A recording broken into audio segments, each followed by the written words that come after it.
just finished the boiler.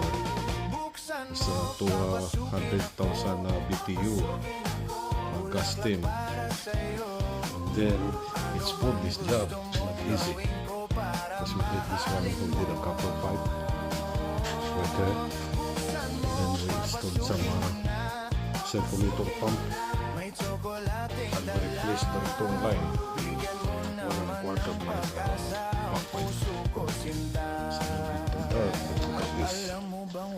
The guys did a good job.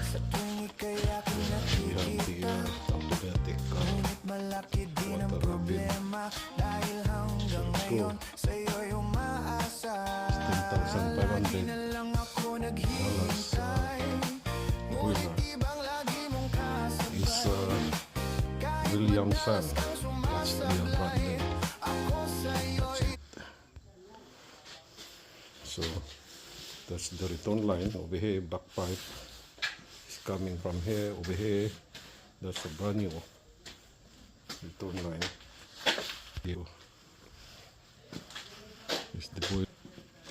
There we go. Shoot. Install sa thermostat nito. Yeah.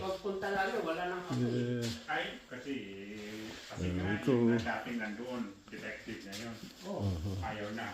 Pero yung pinalit ko, buo pa yun. Okay pa na. Okay na yun. Ever since na inilagay ni yun.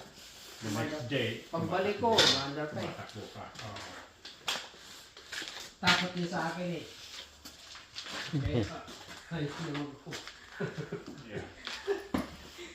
So the return line is over here.